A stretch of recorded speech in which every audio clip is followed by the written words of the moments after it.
Last one, apart from you've got to stay for my closing remarks as well. I don't want anybody leaving before I've finished. We've got the doors being locked as I speak. So if you stood up there in a crowd, you'd just be warm and crowded listening to my remarks. You might as well stay in your seats for a while. Final speaker, big close, Matthew Syed. Now, I don't know whether you've read Matthew's books. Matthew's books are also very well worth reading. Bounce I particularly enjoyed. I thought that was an absolutely brilliant book.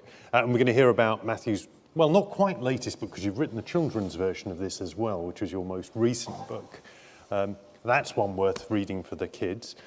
If you don't know Matthew, he started his career as a world famous or a world champion in ping pong or table tennis. Is there a difference? It's a good question. About 20 years ago, ping pong was regarded as a slightly pejorative term, but we can put up with that. It's become a slightly more fashionable way of describing the game. Okay, so but you get the sport anyway. Table tennis. Yeah. Table tennis, world champion, and your brother was British champion? Yes. Okay, so you know, it ran in the family.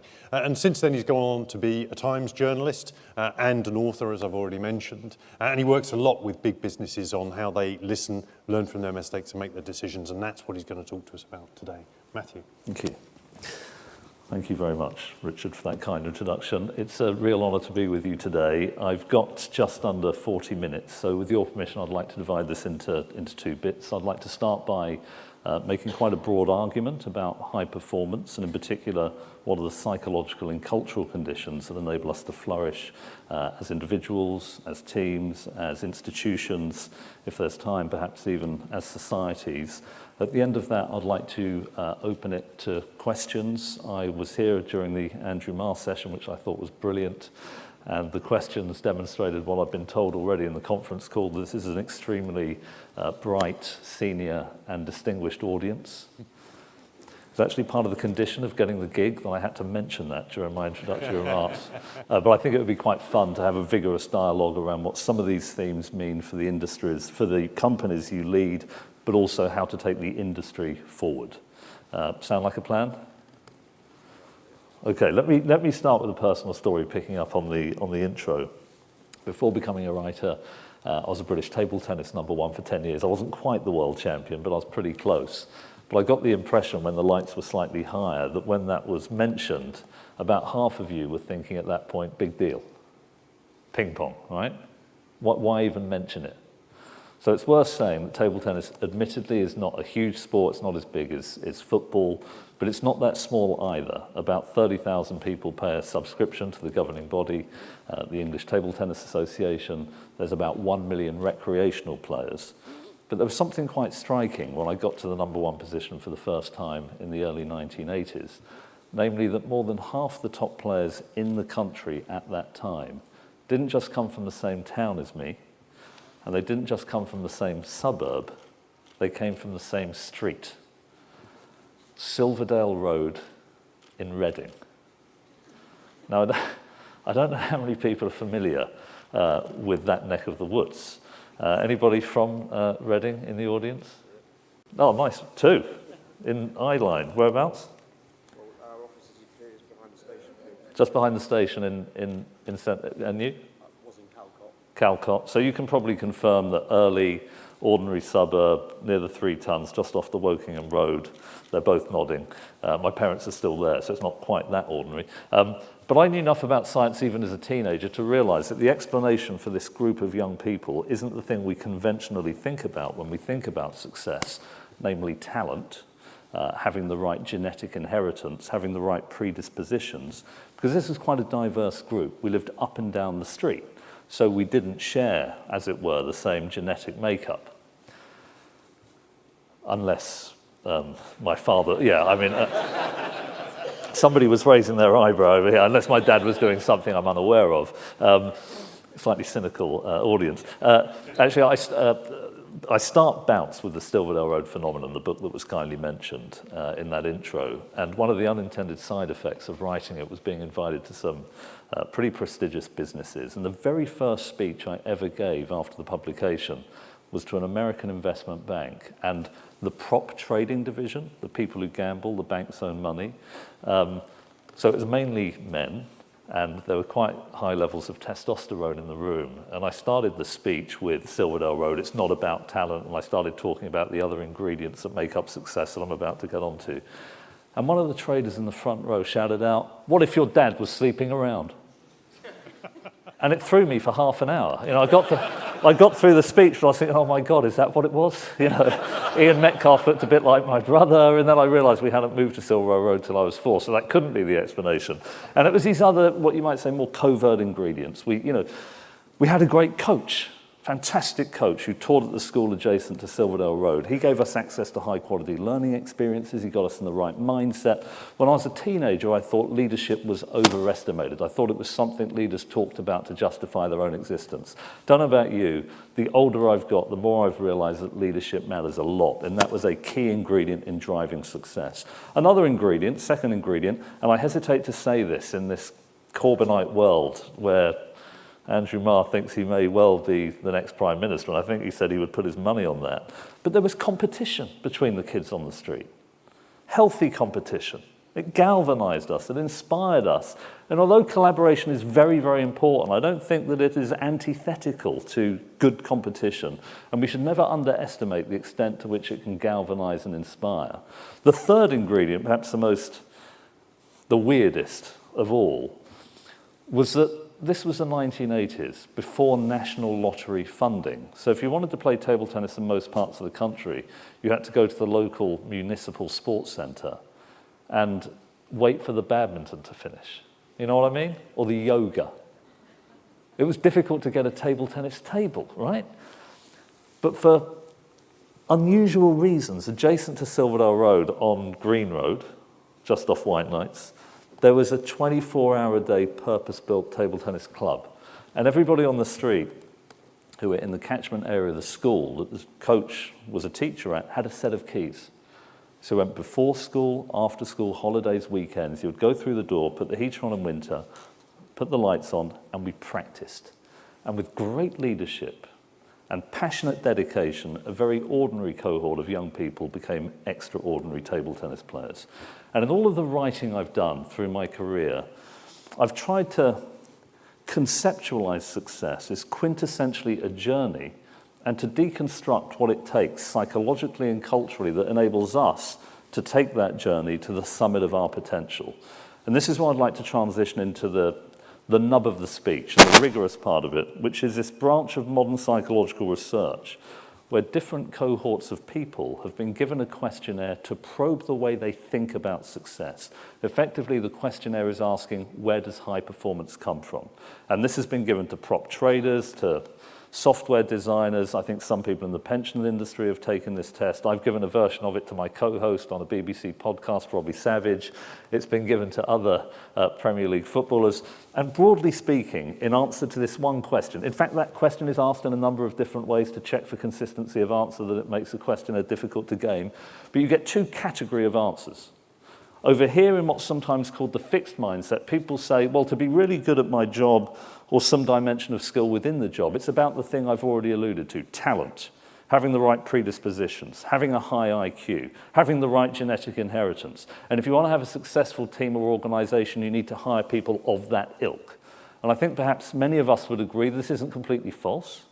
Talent is a real phenomenon that explains some of the variation we see in performance in most areas of human activity. But over here in what's sometimes called the growth mindset, people say, whilst talent isn't irrelevant, in a complex world it isn't enough. And they're focused too on these other ingredients that drive success, like disciplined practice, like constant self-evaluation, and to pick up on Richard's introduction, a recognition that however good I am, even if I'm a genius, even if I'm a senior leader at one of the most prestigious Western corporate institutions, I can nevertheless get better. This turns out to be of great psychological significance because it enables people to do something that is otherwise challenging, for some people almost threatening, namely learning from errors, from mistakes, from failures, and to use a somewhat inelegant phrase, from suboptimality in all of its various guises. Now, this dichotomy between fixed and growth isn't quite as binary as I've characterized it. This is a continuum. But what makes this exciting psychologically is that depending on where people sit on this spectrum, in what is effectively their answer to one question, you can measure the behavior. And according to randomized double-blind controlled trials, which is a bit of a mouthful, but this is rigorous social science, the behavior turns out to be radically different. And I want to suggest that understanding this contrast between fixed and growth goes to the absolute heart of understanding differential performance in our world today, at all sorts of different levels of analysis. And a good way to think about this would be to think about how these mindsets manifest themselves at an individual level of behavior. But given that this is a senior audience and we're talking about the industry, let's talk about it at an institutional level. And I want to invite you to contrast in your minds the different behavioral dynamics associated with two safety-critical industries. This is how I start the book Black Box Thinking. Aviation and healthcare. They're both safety-critical in that lives are on the line in each of them. And both of these industries hire talented people, which is what you would expect. That's a smart thing to do. But they have fundamentally different behavioral dynamics, and by implication, fundamentally different performance outcomes when it comes to this key objective of system safety. And I want to suggest that this maps directly onto the contrast between the fixed and the growth mindsets. So I want to suggest that in aviation, when it comes to safety, we have quintessentially a growth mindset organization. There's a recognition deep in the culture that even though we're smart and talented and we use sensible behaviors, protocols, and procedures in order to keep the system safe, there is a certain fundamental sense in which these are suboptimal. They're not as good as they might be. Not because we lack intelligence or talent, but because of the complexity of the phenomena when you're trying to keep a nonlinear dynamic system safe. And can you see how that orients the minds of the professionals in the industry to the learning opportunities that are always out there in a complex world, but are very easy to neglect? So when two pilots almost hit each other in midair or on the tarmac, a near-miss event. I don't want to frighten any frequent flyers out there, but about a dozen of these happen every 5 minutes around the world. But the point is that these are openly and transparently reported, then analyzed in their statistical totality to figure out what are the latent weaknesses in our assumptions that are leading to these near accidents. What could we do differently to avert an accident before it's even happened? So second by second, minute by minute, hour by hour, the industry, through confrontation with experience, is learning the lessons to improve every performance-related dimension through time. And what if, God forbid, there's a crash, the most serious form of system failure? I mentioned earlier in the speech that it's sometimes quite threatening to confront and interrogate our failures. Ironically, particularly for smart people who are supposed to be competent and senior and talented.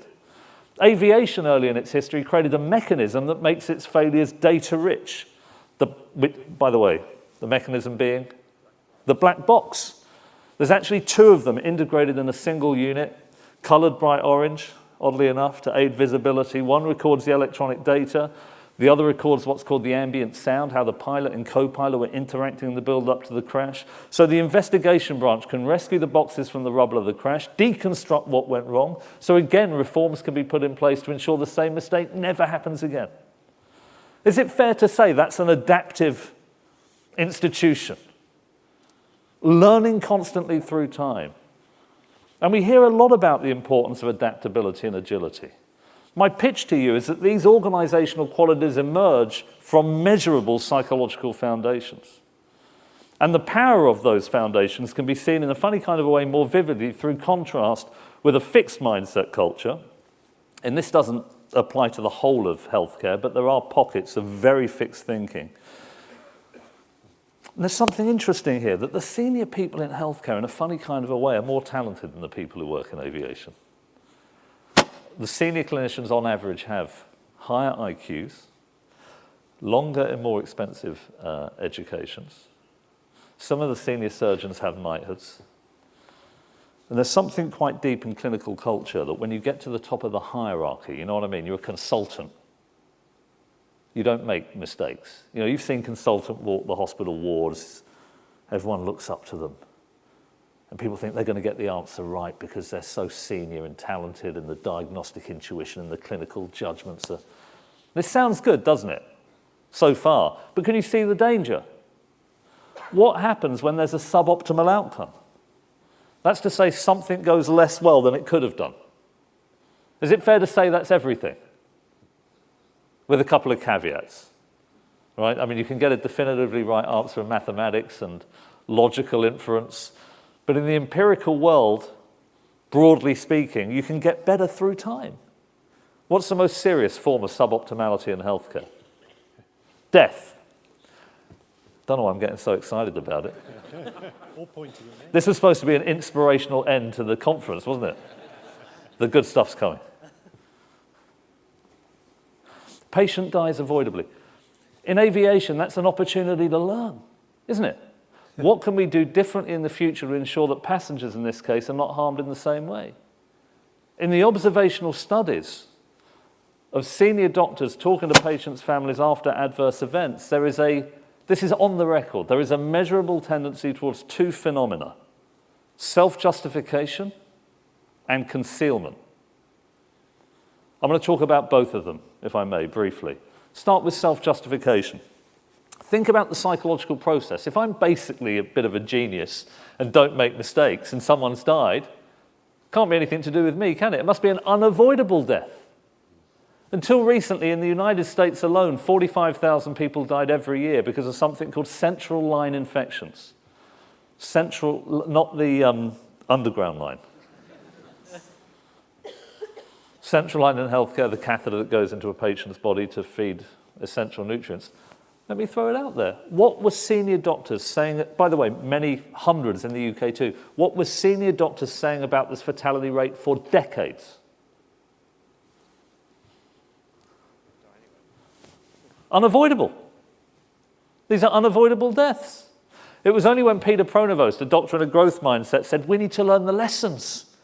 And he did an investigation of the kind that aviation would have done decades earlier, and he realized, because of the root cause analysis, that clinicians were missing a key step. Not because they're lazy or bad people, these are vocational people, but they didn't realize the missing of the key step was implicated in the fatality rate because no one had done the groundwork. They weren't sterilizing the catheter site.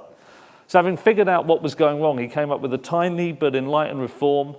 Some of you may have read about it, a 5-point medical checklist of the kind that happens in aviation all the time. The fatality rate dropped from 45,000 annually, or 17%, to zero. According to the Journal of Patient Safety, 200,000 people die every year in the United States because of preventable medical error. It's the third biggest killer in the country. It's like 2 jumbo jets crashing every day, 9/11 happening every 4 days. The problem I want to submit to you is not a lack of talent. These are talented people. The problem is when talented people are in the wrong mindset, the intellectual and creative energy is not going towards rational change, innovation, and adaptation, but creative self-justification. And you see this in industry after industry. The most vivid example, perhaps, is the domain of economic forecasting, and as it happens, political forecasting, where there is a great finding by the American academic Philip Tetlock, who conducted a competition, that the high reputation economic forecasters, on average, make the worst predictions than the low reputation forecasters. And superficially, that sounds a bit odd. Why are the high reputation people high reputation as measured by how often they visit TV studios? Do you see what's going on? What is an error of prediction? It's an opportunity to revise or enrich the theoretical assumptions, because the model that generates the prediction is not the system itself. Obviously, it's a simplification of the system that permits prediction. Error, a signpost about how the model can be reformed to make it more robust and predictive in the long run, scientific method. But the high reputation forecasters don't want to admit to their mistakes because their ego is bound up with their prior assumptions because they've been on television talking about them. So they come up with these tortuous post hoc rationalizations for why they were right all along. The irony is, because they are intelligent, these self-justifications have superficial plausibility. They delude both the economist and his or her clients and torpedo the adaptive process. Again and again in black box thinking, I find negative correlations between a talent metric in performance or seniority in performance when people are in the wrong mindset. The growth mindset doesn't mean that talent doesn't matter. It's about liberating people's talents to find out how they can improve through time. They don't see the idea that they can improve as a threat to their ego because they were supposed to know everything already. They recognize in a complex world there are things that even experts don't know. And that expertise isn't just about defending my current knowledge, but finding out what I don't know. That is a change in the psychology of how people engage with their jobs, how they engage with clients, how they think about innovating, how they think about collaborating. The psychology is fundamental to getting a deeper handle on the complexity that we confront in this industry and in all industries. I'm going to use one of... 20 minutes. Thank you. I'm going off on one here. I'm going to talk about concealment if there's time at the end. I want to just quickly talk about this dynamic with a real world example from the corporate sphere. And let me do it by throwing a question out to the audience. Microsoft has had 3 chief executives in its 40-plus year history. The first one, co-founder, very famous person. Anyone shout out the first CEO of Microsoft? Gates, Bill Gates. The second CEO, less well known, but does very rousing speeches, chest bumps. Anyone know who the second CEO? Steve Ballmer. No shouting out for this one. Show of hands. Does anybody know the current CEO of Microsoft? One. You've heard me speak before, though, right?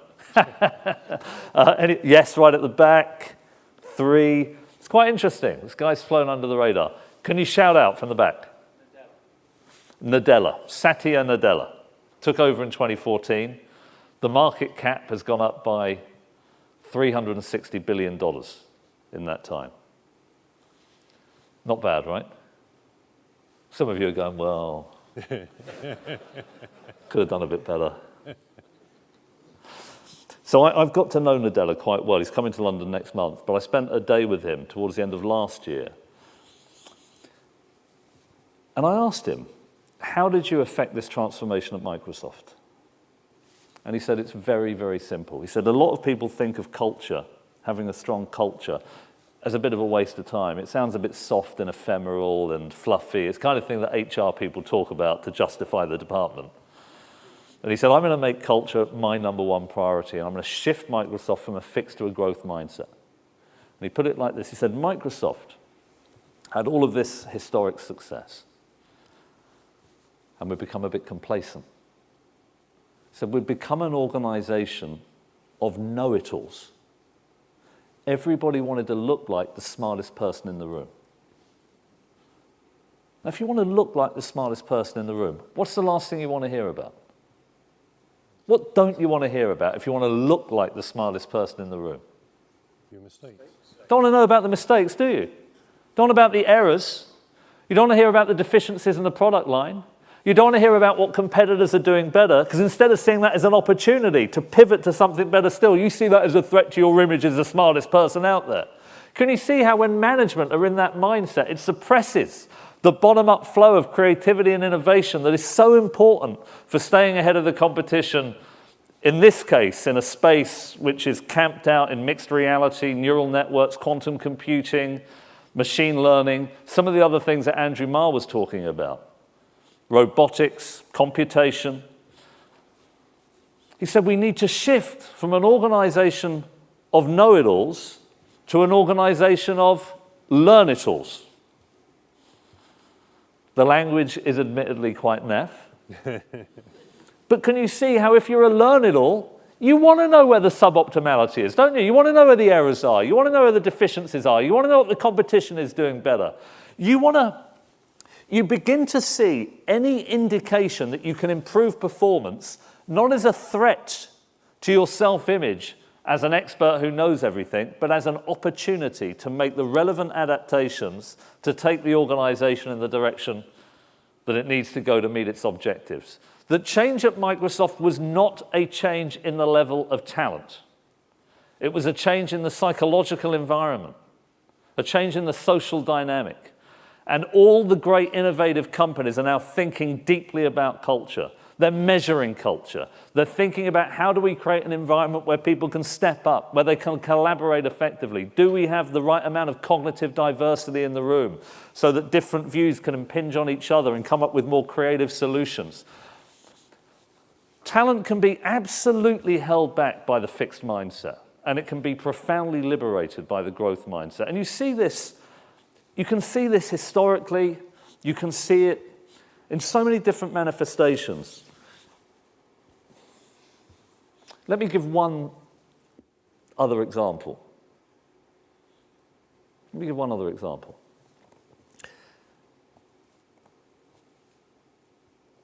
This is off the record, isn't it? Yeah.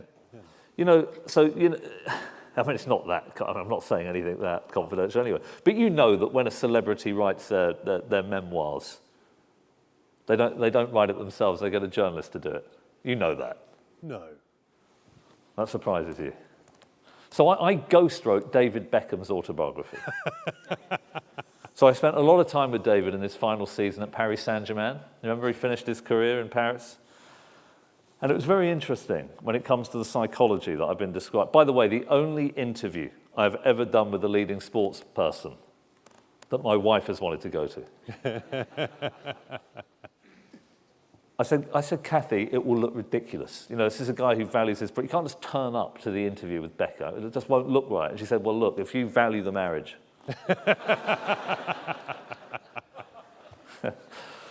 So it's quite interesting, this. I completely bottled it. I didn't phone David and say, my wife's coming. We booked the Eurostar tickets. We go off to Paris. And even on the way there, I'm thinking, how am I going to handle this? Because I couldn't say to Kathy, you're not coming. I'm honestly 100% adamant she was going to be there. I knew it would look ridiculous, so I totally fly. So we get to Paris, and I'm thinking, right, I'm going to have to talk her out. And then I'm looking at her face. She's so excited. So we're in the cab on the way to the Bristol hotel, and I'm still completely bungling this.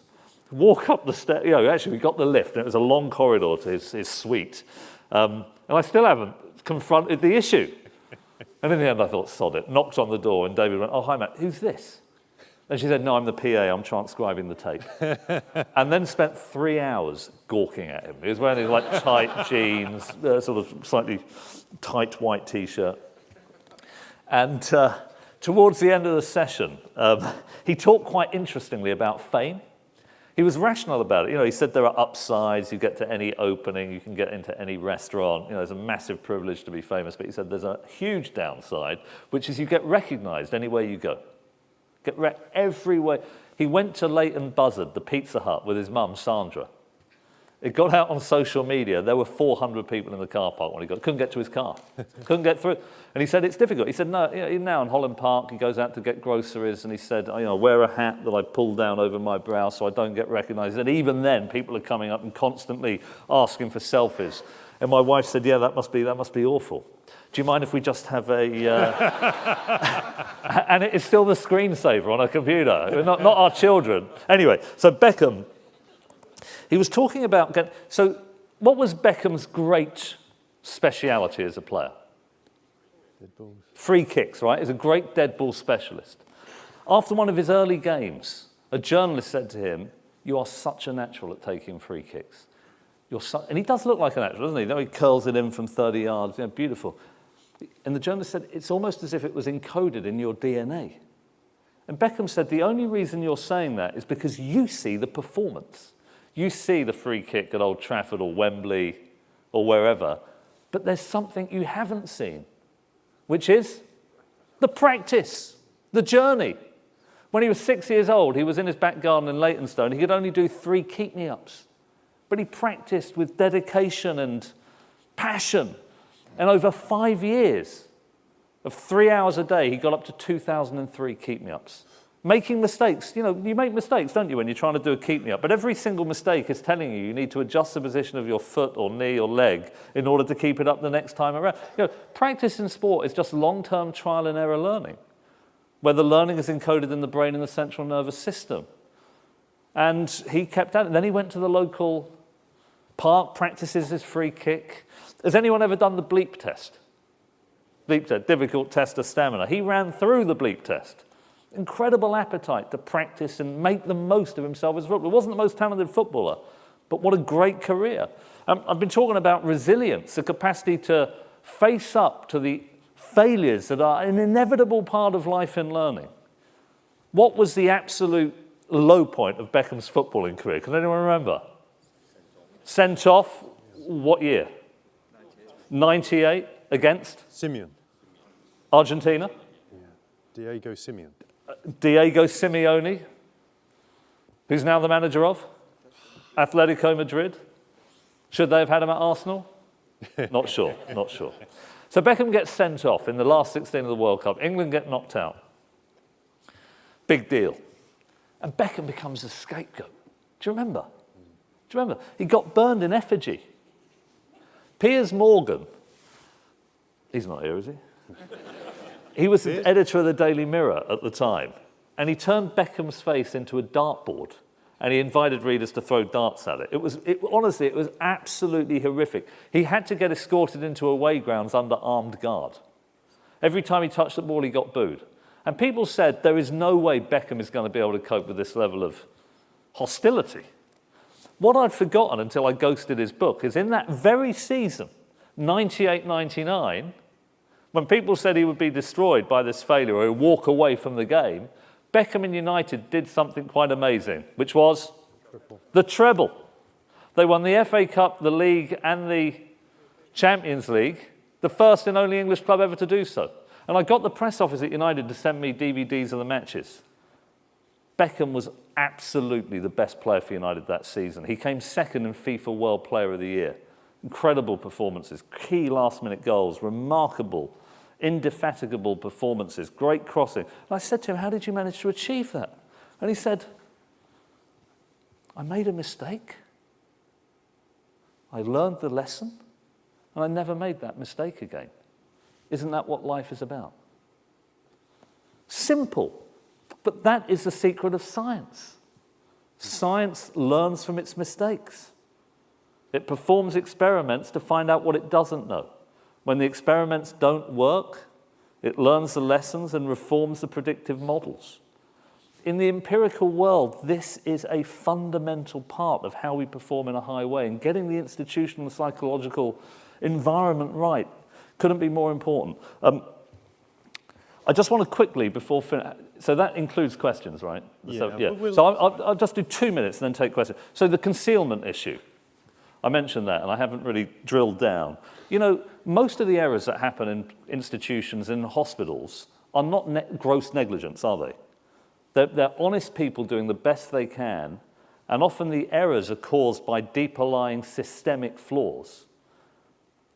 So for confusing labeling on drugs, poorly designed machines, nurses under pressure of time, seeking to get the job done, because if you don't work in the sufficiently fast way, the patient dies anyway, illegible handwriting, so on and so forth.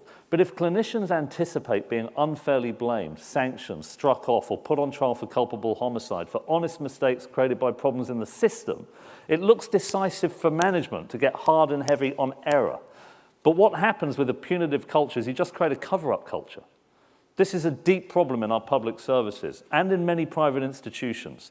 And if anyone's interested during the Q&A about how to draw a rational line between blame and accountability, I think that is very important to create a transparent culture. Also, obviously, you have to get punitive when people are genuinely gross negligent. But if you want to talk about that, I've done a lot of thinking about that too. I'd love to talk about that too. But in the meantime, why don't I open for questions at this point? And thank you very much for listening. Thank you.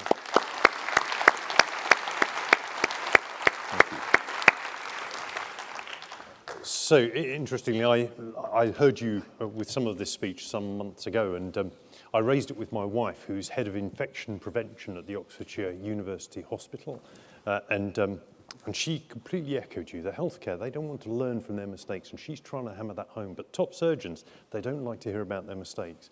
So Microsoft, they tried to shift, or they shifted from a fixed mindset to a growth mindset. And you mentioned two factors, diversity and culture. Culture is a very nebulous thing, not quite sure what you mean by culture, but what were the practical steps that they took? Thank you. So I mean, it'll actually give you an insight into what the culture was like at Microsoft when Nadella took his senior leadership team and he said, this is my top priority. We need to move from a fixed to a growth mindset. A few of them came up to him after and said, yes, we need to find the 5 people in a fixed mindset and sack them. And he was like, no. See, the issue here, he said, what is culture? Culture, I would think of as a summation of the individual psychologies of the people in a particular organization. And the problem is almost everyone thinks they're in a growth mindset. You go to your companies and find the most dogmatic, inflexible, prickly and defensive person, and they think they're the most innovative person in the industry, don't they? They think they're constantly changing when they're absolutely not, and they're holding everyone else back. So what Nadella did is he said, right, let's measure. Let's do a diagnostic and see where we are psychologically.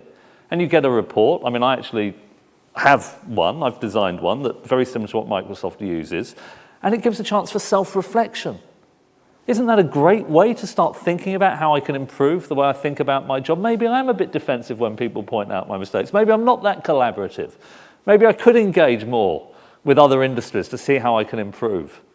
And I think that is a great first step. So for Microsoft, it was a top-down thing. Got the managers in that, and then they cascaded it through to an organization of about 120,000 people worldwide. NHS is tougher because it's 1.2 million. I think it's a bigger challenge at scale, but not one that we should avoid doing. Okay. Thank you. Who's got a question out here? Come on, you can't all be James there, first of all. If anybody else has got a question, stick your hand up and we'll get Thank you. James Walsh from the PLSA staff. Fascinating talk, Matthew. Thank you.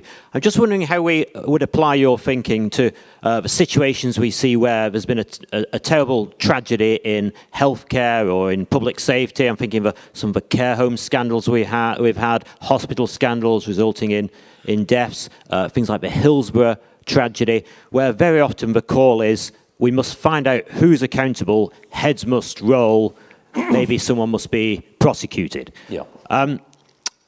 Applying your argument, would you advocate removing that prospect of penalty and punishment in order to create a more open opportunity to learn? And does that mean that someone wouldn't be held accountable where perhaps really they should be? That's a great question. Thank you.